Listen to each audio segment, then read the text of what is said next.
Hello, this is Tom, aka Jedion, here for Tabletop Tap Room, and today we're reporting on what's going on with WotC. And WotC, Wizards of the Coast, has decided they want you to play house.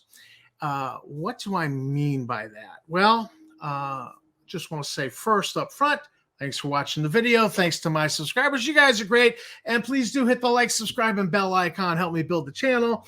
And what is WotC up to? WotC has unleashed their new Unearthed Arcana playtest for the Dungeon Master's Guide, and they are adding housing. In fact, it reminded me of something. Let me run a quick little clip here. Maybe you will recognize this.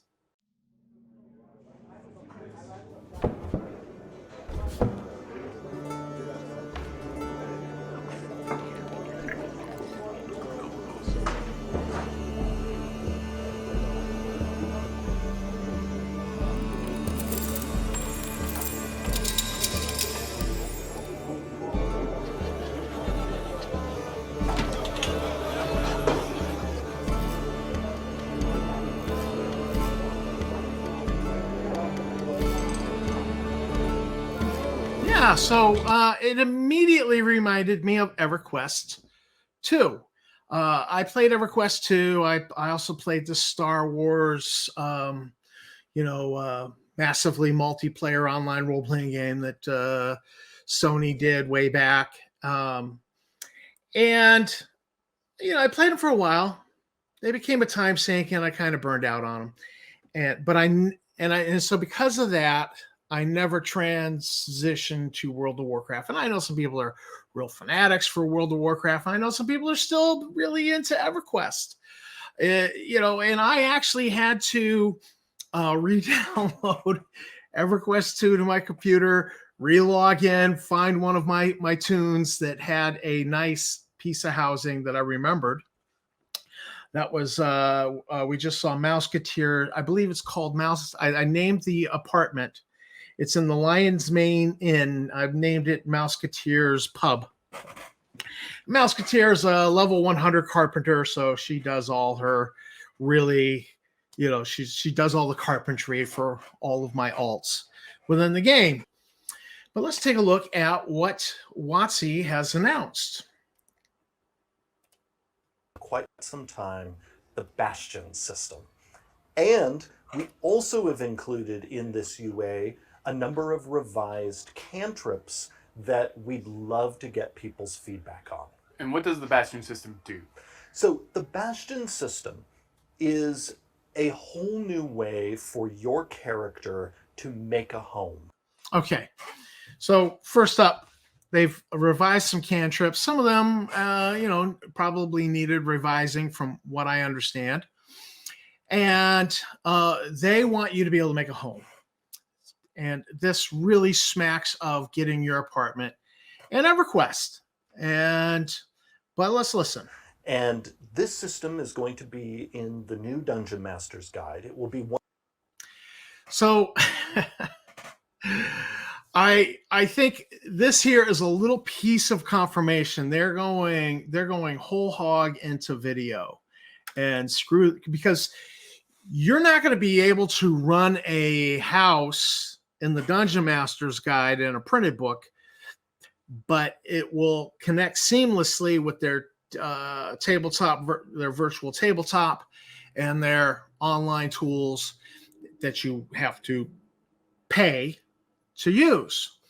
And so again, this is just another little confirmation. They're swerving hard left into full digital integration. One of the many new or reimagined tools for DMs, and also by extension players who play in their DMs campaigns, a whole host of new tools for people to use in their games.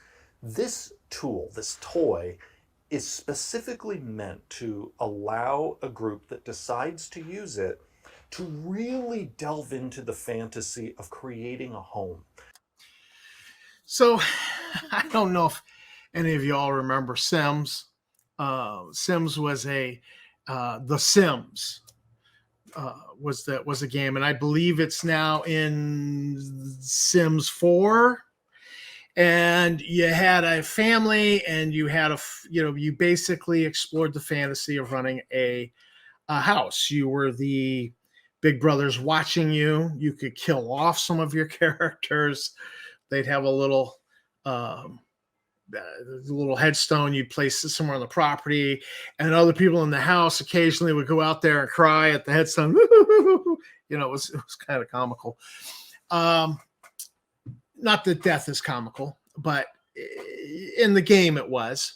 So you're going to be able to have this whole fantasy of creating a home, creating a headquarters with a back. Now, also the headquarters, what they're presenting is you can use the Bastion rules for your home or for a headquarters. This headquarters would be for your D&D group of players. And so there's a subtle thing there with that if you've got a group of 6 players sitting around a table, and there's going to be Bastion turns going on and stuff happening at the headquarters, that you're going to have FOMO kicking in, fear of missing out, that 5 players have paid for access to the VTT, paid for access to the digital book that these rules are going to be in. You're going to have to pay for the Dungeon Master's Guide, even though you're just a player. And you're going to have to pay for the extras that if you're missing out on the headquarters portion of the game because you're not in. You've not gone for the online content. So this will be a very subtle arm twisting to get everyone to pay to, because D&D is under monetized. So it'll either be brilliant or something. Bastion, you will be able to create a stronghold, a tower, a shrine.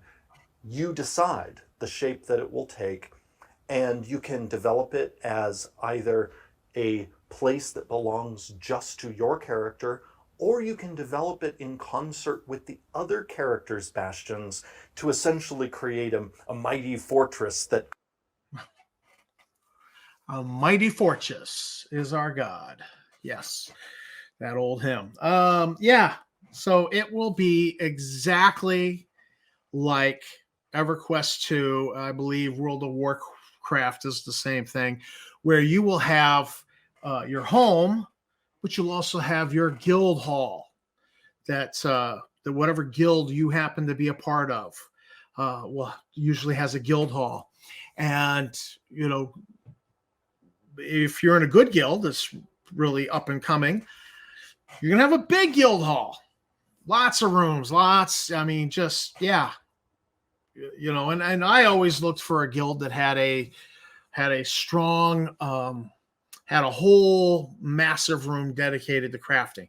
So I could get in there, I could use the guild's storage box that had all the crafting supplies stored in it, and I could grind out some crafting quests for my characters. That's how Mouseketeer got up to level 100 Carpenter.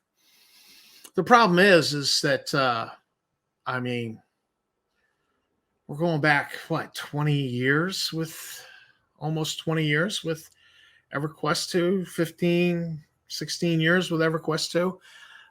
So, you lose interest in the game, you drop out, and then you relog in, and your character zoned out in the guild hall, but that guild is now disbanded. So you're in a zone you can't do anything with, and you have to zone out, and you can never zone back in because the guild's gone.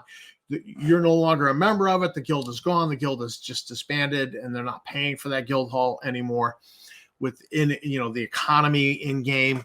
But you will be paying for this economy. Now, there's some things that are going to be free. The high level of customizability.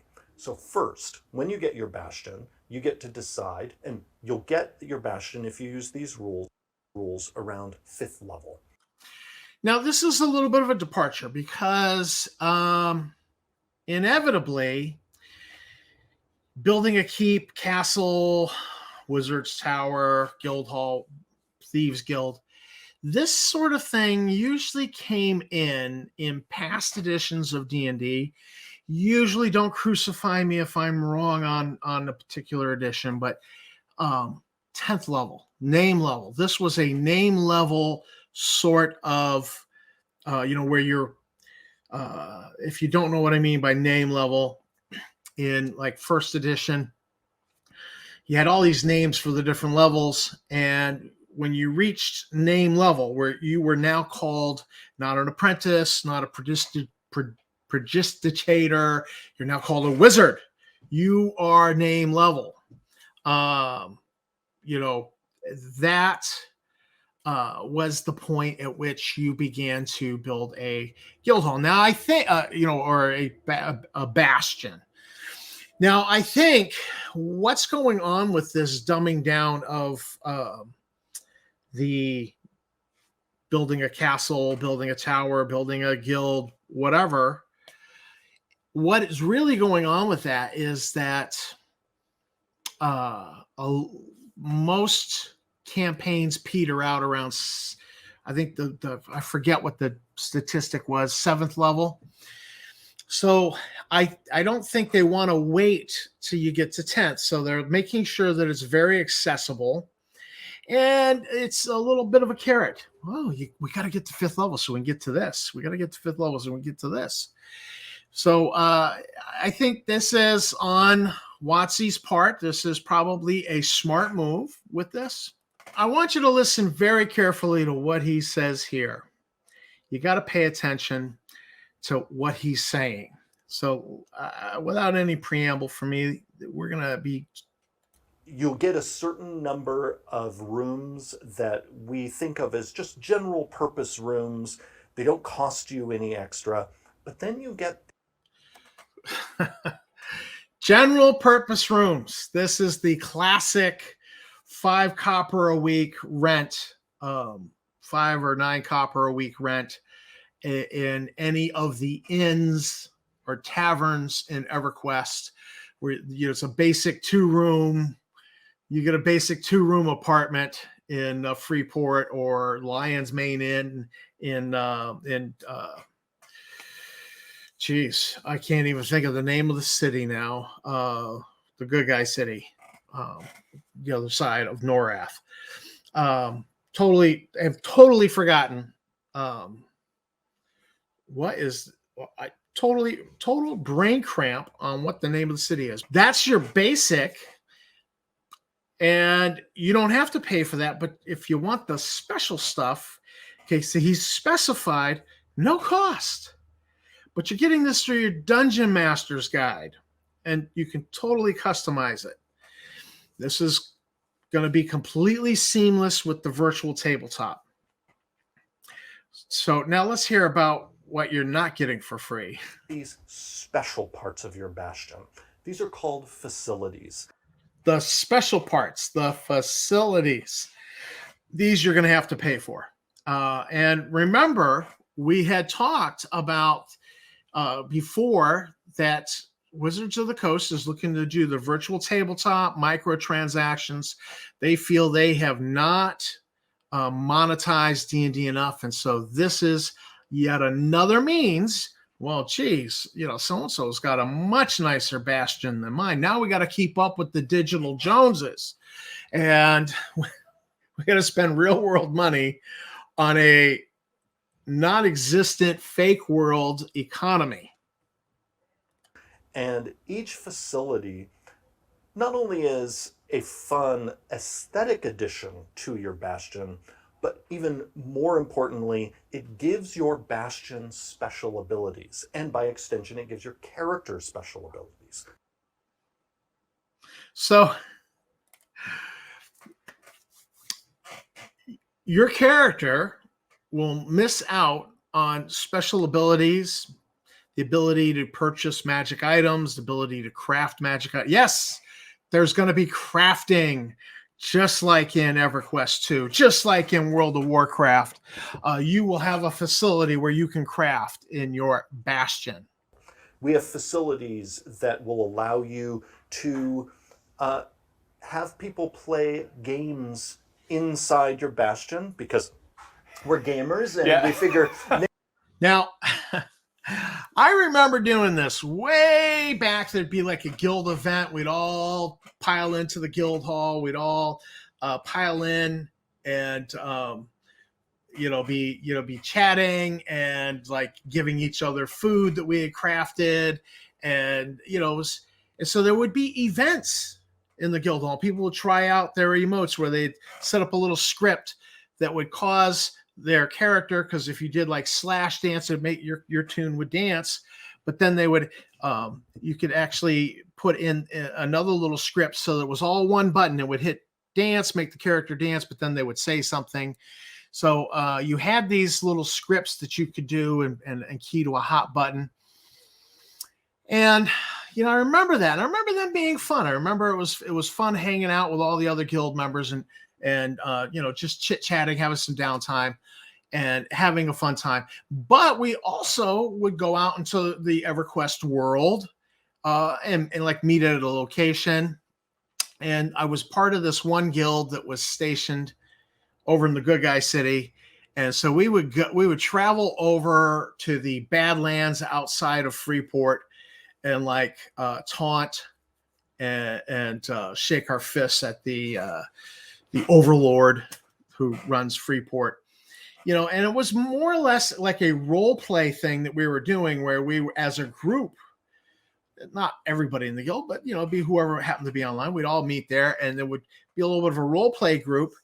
And if we met anyone who was doing the betrayal quest from Freeport, we would then help them out with their quest, so it wasn't such a lonely thing.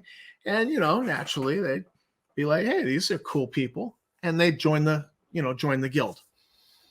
So you're going to be able to have these online gaming events in your bastion. Talk about more FOMO, fear of missing out. That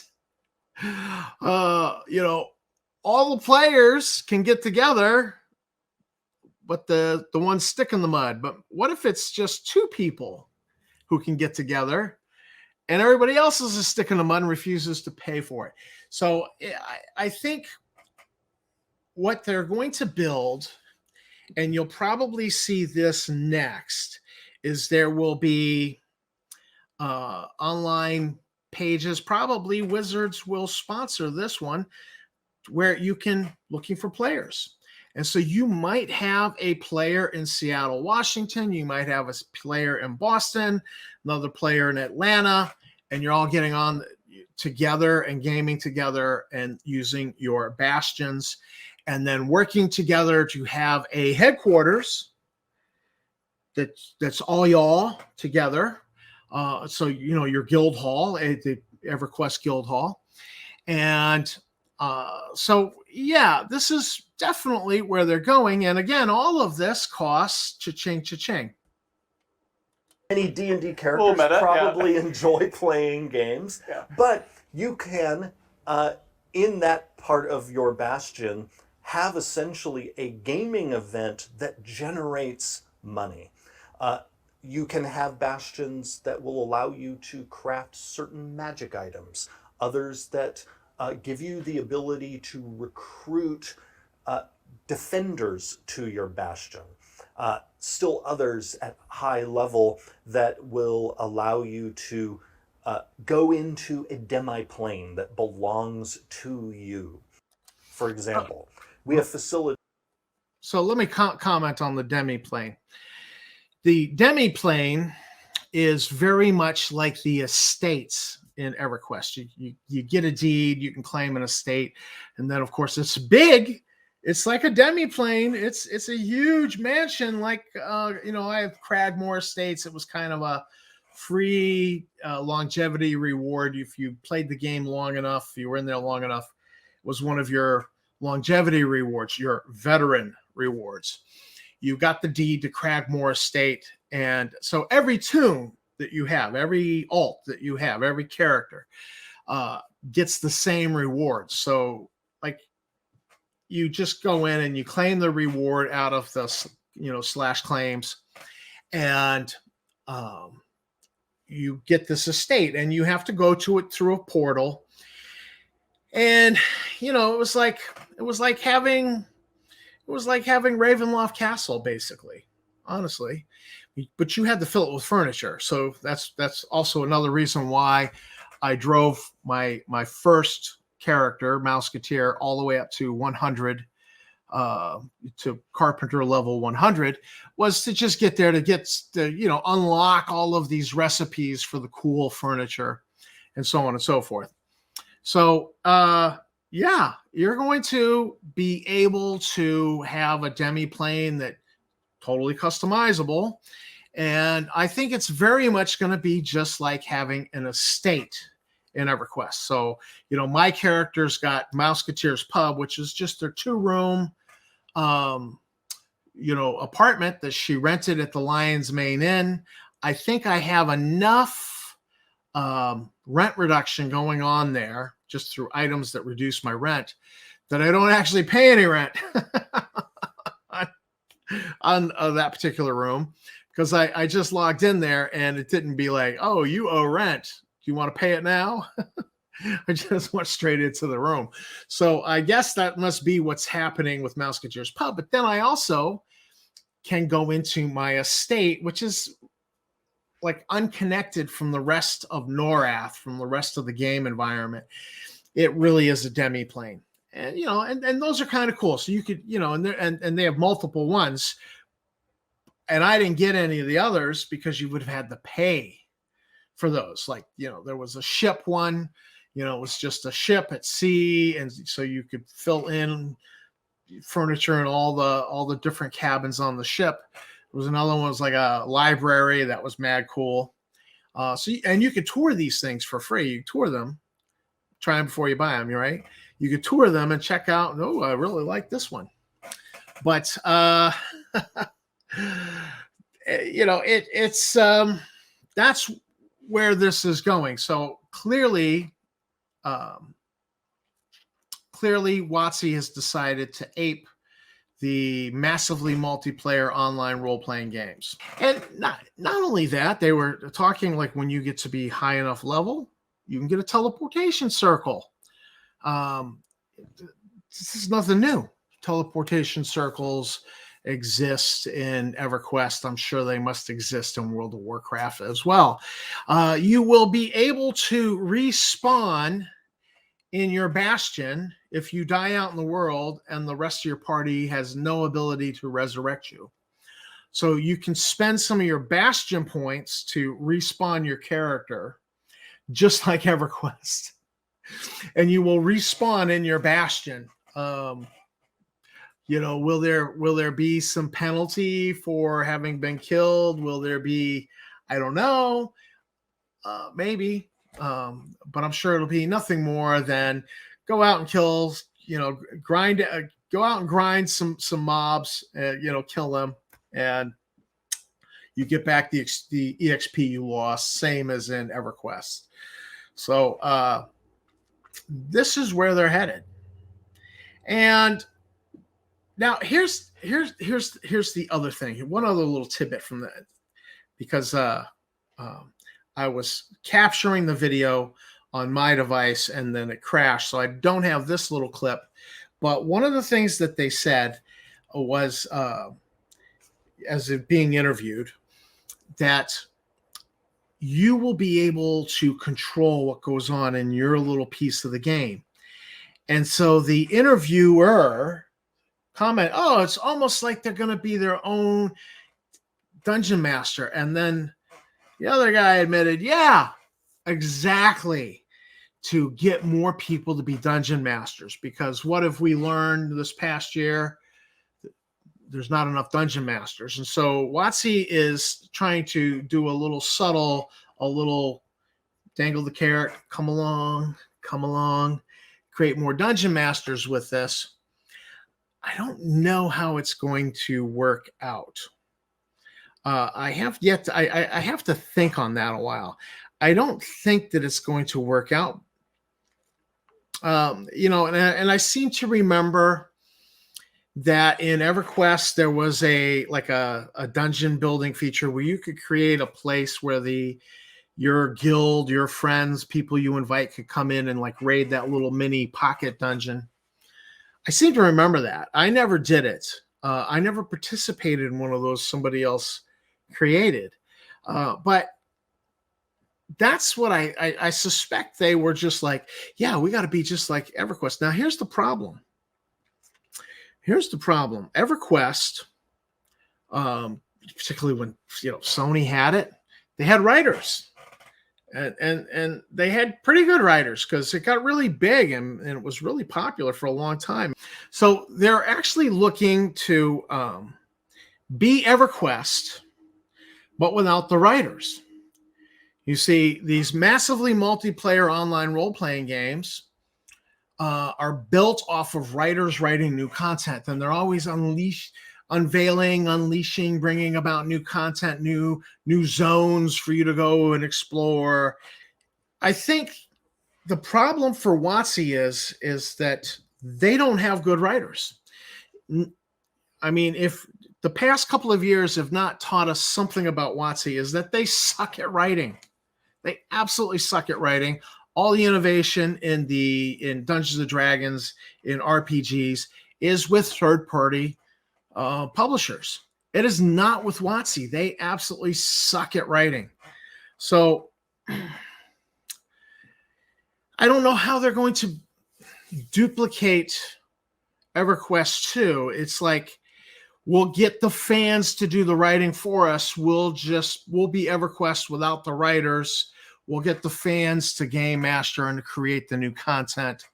And we won't have to pay for the writers like Sony, whoever bought it after Sony, that.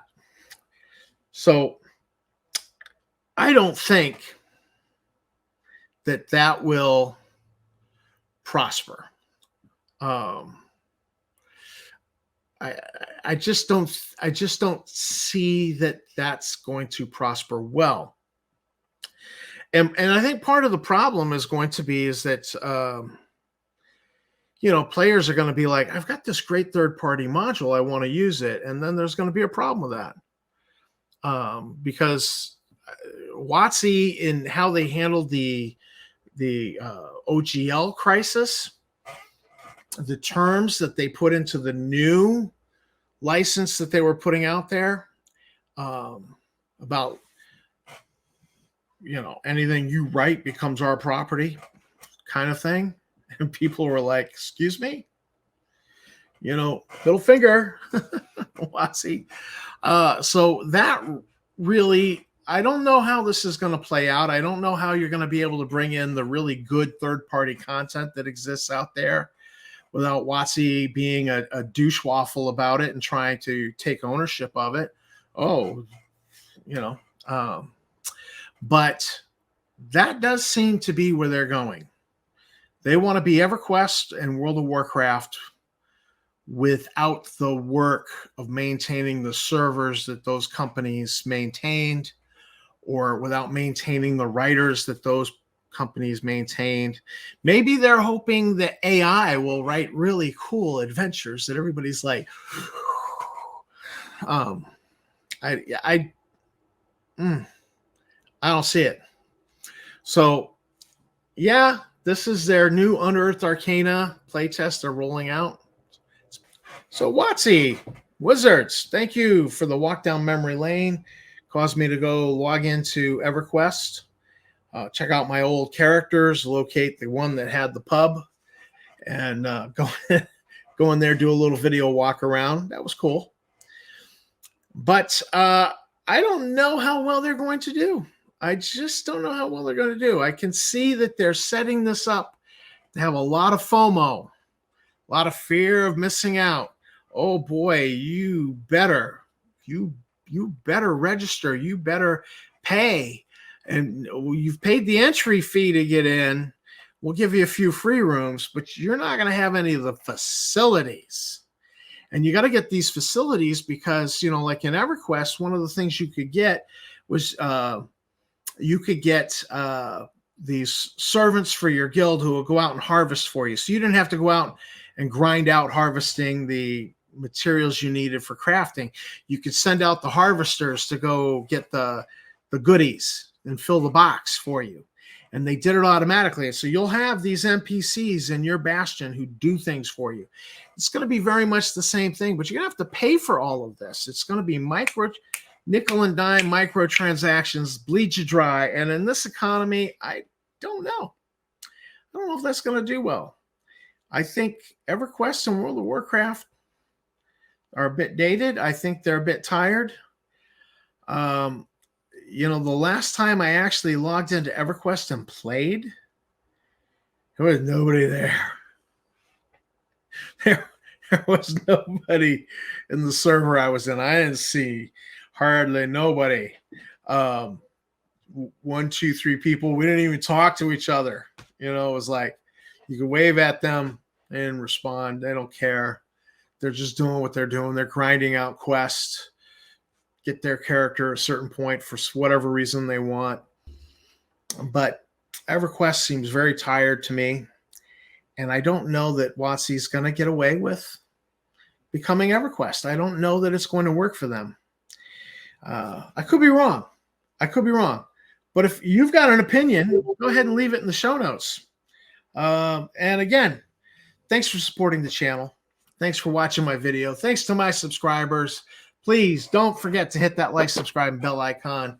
Help me build the channel. Keep on gaming.